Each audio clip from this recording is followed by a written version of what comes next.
কি কথা বল না। তোর তো বাবার দিকে কোনো হুঁশই নেই রে, শুধু তো বউকে নিয়ে পড়ে আছিস। বাবার যে কবে থেকে ওষুধ শেষ হয়ে গেছে সেসব ব্যাপারে তোর কোনো হুঁশই নেই। কবে থেকে কোথায়? আরে বাবার ওষুধ তো পরশু দিনই শেষ হয়েছে। আর কালকে আমি পাইনি, আজকে বলেছিলাম নিয়ে আসবো। আর নিয়ে এসছি তো বাবার ওষুধ। কোথায় বাবা? নিয়ে এসছি তো তোমার ওষুধ। ও নিয়ে এসছিস, ভালো কথা। আর হ্যাঁ, তোর বউ কিন্তু এখন মুখে মুখে খুব তর্ক করা শিখেছে। কেন? কি হয়েছে? কি হয়েছে সেটা তোর বউকে গিয়ে নয় জিজ্ঞেস কর।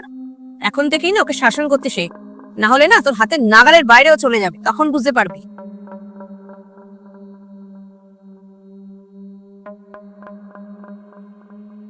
বাবা চলো চলো, দিয়ে দেখে আস।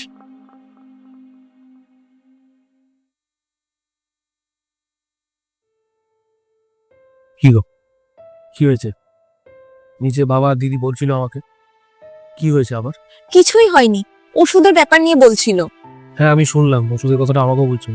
না এমনি তাছাড়া কি বা বলেছে? ও বলছিল তুমি নাকি মুখে মুখে তর্ক করছো, কি হয়েছে? কি আবার, তোমার দিদি বলছিল তোমার বলে তোমার বাবার দিকে এখন কোনো নজরই নেই, তোমার সব নজর আমার দিকে, মানে তোমার বউয়ের দিকে। এই নিয়েই একটু তর্ক বিতর্ক হয়েছে। বাহ, কোথায় বউকে শাসন করবি তা না করে ওর সাথে বসে গল্প করছিস। আমি গল্প করছি না, আমি ওর সাথে এই বিষয় নিয়ে আলোচনা করছিলাম।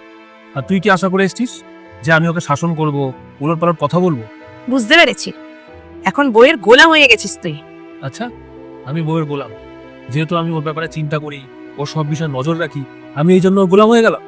আচ্ছা তোর হাজবেন্ডও তো তোর সব দিকে নজর রাখে, তোর সব দিকে খেয়াল রাখে, তাহলে সেও গোলাম হয়ে গেছে তার বউয়ের?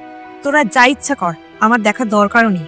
শুধু একটা কথাই তোদের বলে যেতে চাই, বাবার দিকে একটু নজর দিস। বাবার দায়িত্ব আমি এতদিন ধরে ভালো মতন পালন করে এসেছি, আর আগামী দিনেও করব।